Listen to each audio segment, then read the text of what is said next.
Well, good morning, everybody. It's a beautiful morning, actually. Did freeze a little bit. Had lots of frost on the windshield of the vehicles, tractors, so on and so forth, blah, blah, blah. Come here, check on the cows. First thing I generally do is look in on this girl, see if I got to put her in a headlocker or not. But yesterday morning, I had her in a headlocker. Last night, I did not. And what you see here is the same thing as last night. Came in, gave her some water, throw a little feed, and she's just standing there letting this calf go to town. So we're getting closer and closer to finalizing the deal here. Anyway, let's check on our two heifers that still have not calved, and I'm not expecting anything out back here. I'm still locking them up at night just in case there is a problem. Somebody's laying down, and I'm supposed to be on the road for like 6 to 7 hours today. And I'll tell you guys about that once we hit the road.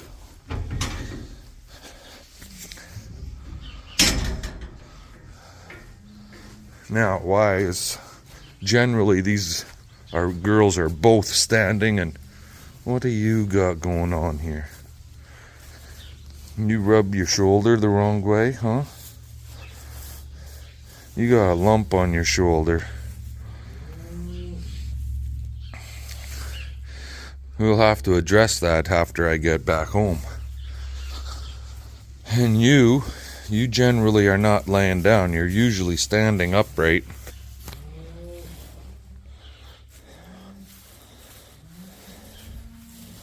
But no, and no. Not today, but getting closer every day. So, and this is inside the barn right here. It draws moisture from the outside, and everything right through here turns to a mucky mess every spring. It's been like this for years and years and years. I've hauled clay in here and so on and so forth, and it's just a royal pain in the arse. But nothing you can do about it. Well, there's lots I can do. It's just how much does a guy want to spend, right? So I've hauled clay in here. Next operation would be to haul a pile of gravel in. And then after that, concrete it from there right through the doorway, about 8 feet past, basically to where the gate is. Have a nice layer of concrete all poured all through here and along here, so we don't have to worry about all this mucky mess so much. And the concrete would help take the water away better. Anyway, go and open some gates for some other girls, and then see what's going on after that. I'll let you go. We'll bring you back later. Alrighty. There's one that never calved yet. Big old bag on her.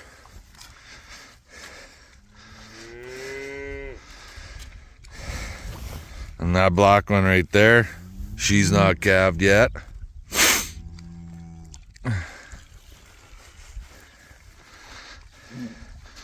And the black one over there is not calved yet. That's 3.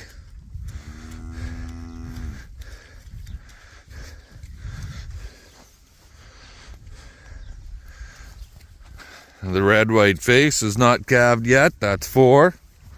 There's like 10 of them out here that have not calved yet. I just let them out of the windbreak corral. Closed up the gates over there so they can't get out, obviously.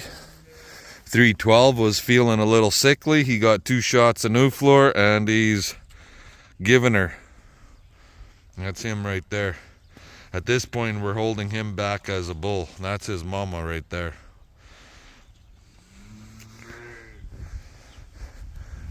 Getting to have cows all over the place. You can see next pasture over.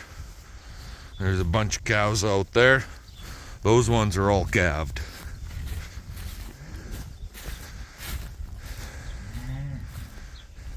That black one right there, she's not calved.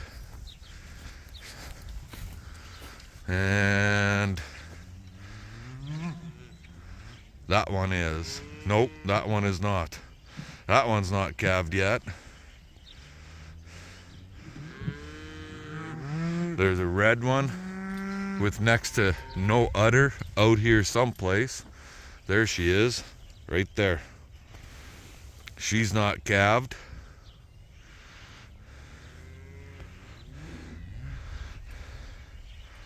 And the black one having a drink right there, she's not calved. It's ridiculous.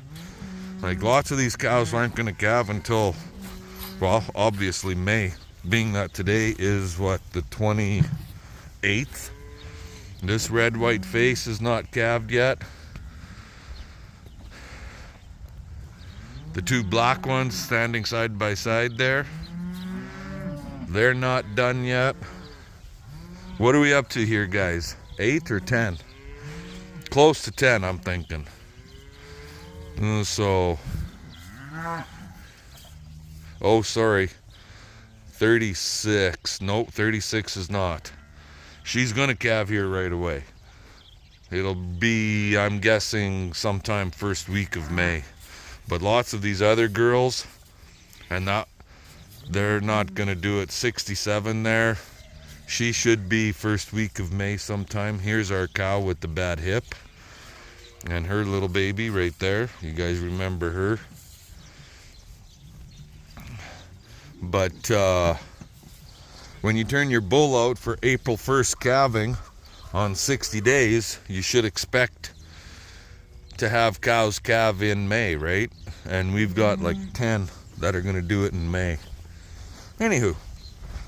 So that's about where we're standing. Roughly 10 cows and 2 heifers. Hello, you. This is a new one. And she was kind of a flighty psycho bitch. But we never did put her in the psycho bitch pen because she wasn't chargy. She was just real flighty. And all is good. She's settled down a lot. A lot. So we're whittling her down. Hopefully by the end of May, these stragglers will all be done. Anywho, I got to do a couple things around here yet before we take off. So I'm going to let you guys go. We'll talk to you later. Well, guys, how's you going now? There's like no snow left around this country. We're down, heading down to Assiniboia. Got to do some stuff down there in Assiniboia for my mother. And then we're going to actually grab her and throw her in the car here and take her up to my sister's place. She's going to spend a couple days up there. Things are actually starting to turn green around here a little bit. Temperature is plus 12 already here at 11 o'clock in the morning. We should be in Assiniboia in about another, I don't know, 20 minutes or so. But yeah, pastures and grass is starting to turn green. And outside of where the snow was really heavy in the ditch, like right there, there's a little bit left. There's still some ice in the sloughs and the dugouts, but other than that, winter is not here anymore.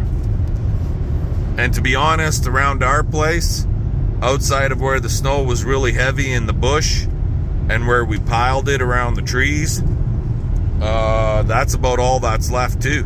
So she melted a lot over the last more or less a week. And next week it's supposed to be some really nice weather, highs of 18 Celsius, 19. So we get some wind, that'll sure help dry things up. There's a deer right there. But anyway, so that'll be it for a big portion of our day. I'll just be on the road. all total driving time will be pushing 7 hours worth of driving time, and we don't even leave the province. How about that? So I'm gonna let you guys go, and if something happens when we get back home, I'll bring you along for the ride. Otherwise, we'll pick you up tomorrow and see what happens then. Later. Hey guys, how's it going today? I got some firewood down here. Lots of it. Dried. Well, basically it's dry. Outside of what the wood would have absorbed from the water, because it was way out here. It's receded a lot. It's surprising how fast it's receding. How fast it's soaking into the ground. But the reason we're out here, when I was gone yesterday, I didn't get home until last night, like 7:30, something like that. CP, hopefully you guys can hear me over this wind. CP came out for a cruise and checking fence and so on and so forth. She found a whole bunch of deer hair over there, and then a bunch more here. Found this scat, and I know you might think, well, that's cow shit, but actually it's not. See, it's all kind of reddish in color. It's ripped up right now. I'll show you where the carcass in a minute, but see the discoloring right here in the ground? That was from blood. There's a real good blood spot up here. An attack point, you can see where the blood pooled right there. And you can see a trail along there. Blood trail where the deer was attacked. Anyways, I'm guessing the coyotes got to the carcass a little bit last night, but I'll put some pictures up on this. So yesterday when CP found the carcass, it was over here, and the scat was right here. The head was not touched outside of the nose. Was chewed off, but other than that, the ears and the head was all intact. But what caught my eye was the rib cage wasn't touched. It was all intact. Now it's been chewed on and ripped apart more. You can see the the head is peeled right off. That'd be from coyotes, I'm guessing, and birds. But the hide was peeled off of the deer and left alone. And usually coyotes will rip the hide right apart and so on and so forth. But and they'll take the hide, they'll chew the bones to nothing. Same as from what I've been told about wolves, they're kind of the same. But yeah, what kind of animal would have killed this, do you think? We're trying to figure that one out. And at this point, by the way the scat looked yesterday, when I say scat, I'm talking shit, to be blunt. I'm kind of leaning towards a bear. Bears are not prone to this area. But that's what I'm kind of leaning towards, so. And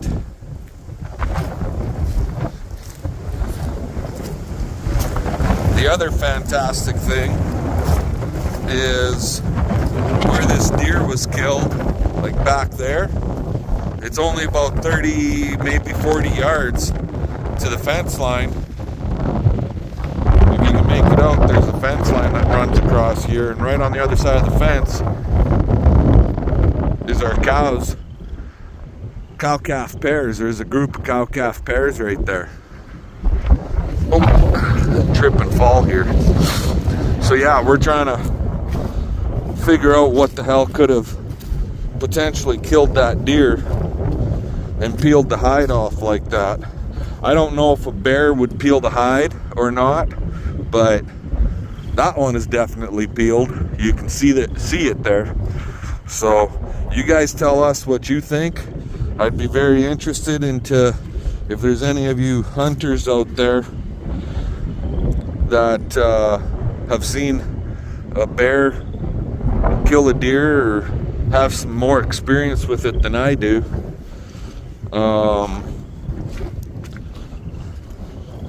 Or than what CP has. We'd be interested into hearing what you guys think. We got some firewood out here, babe. Yeah. I don't think it's a bear. You don't think it's a bear? What do you think it is? Probably a big ass coyote. You think it's a big ass coyote?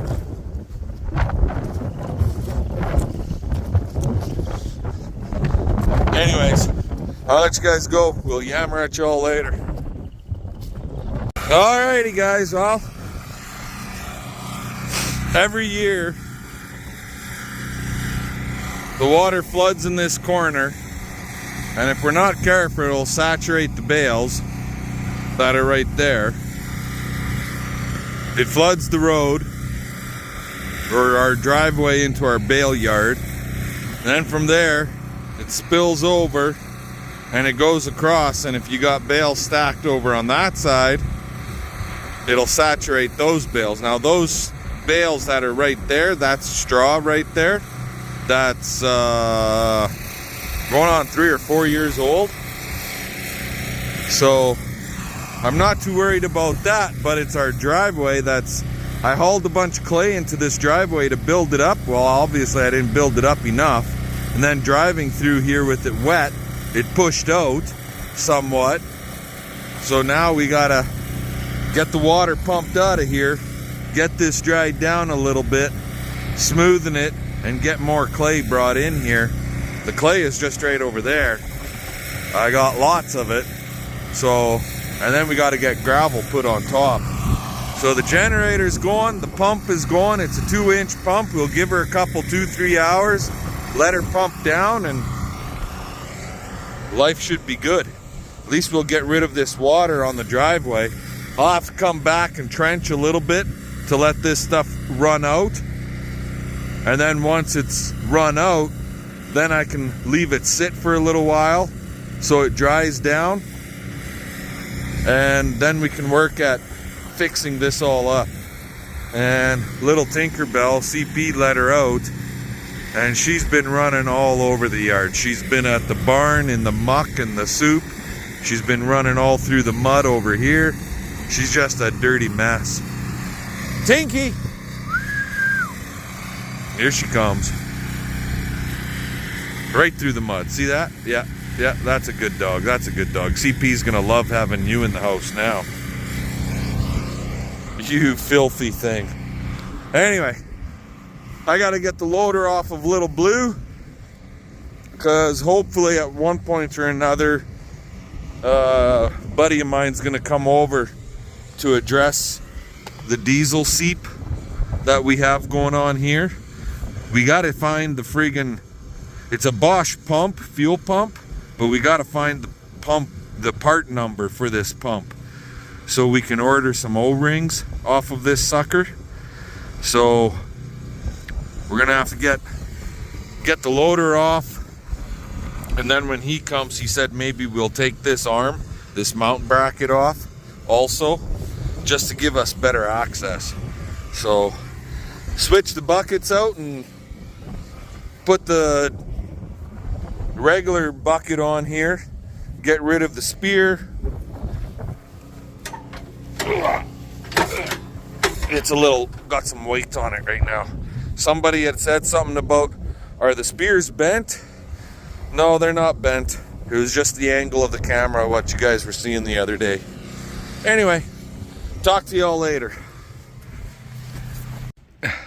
Well, that don't take too long. You just pull 2 pins. They're spring loaded. Set her on the ground. Set your legs. Set the loader down on the ground. Shut the tractor off. Release your pressures. Disconnect your hoses. In this case, it's a manual disconnect. Each hose individually. There's 4 of them. And I do have to replace the O-rings inside those couplers. I'm not going to worry about that right now, but it's something we will have to address relatively soon. So it's sitting right there. So yeah, we're ready to do some other stuff. I got to get some oats brought over for those guys. And yeah, fun. Trying to look after the water to get things to dry down around the yard. So talk to y'all later. And oh yeah, we did have a calf yesterday afternoon while I was gone, and I'll show her to you guys a little bit later. Alrighty guys, well, generator's working the pump, that's for sure. It's tipped over a little bit, but whatever, it's still pumping.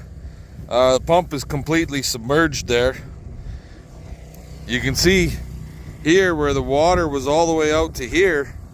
So we pumped that much water out of here. The driveway going to the bale yard, the water is just sludge there now. There's no water there. There's a little bit in a couple little tractor tire trenches, and I just kind of trenched it a little so it would drain out now. So we pretty much got her, but I'm gonna pump a little more here tomorrow. Right now, CP says we're having burgers and we're barbecuing them. So it's supper time. So I'm gonna let y'all go. I don't know if we got enough for a half piece of vidya for all you guys right now or not, but it'll be what it'll be. We'll catch y'all later.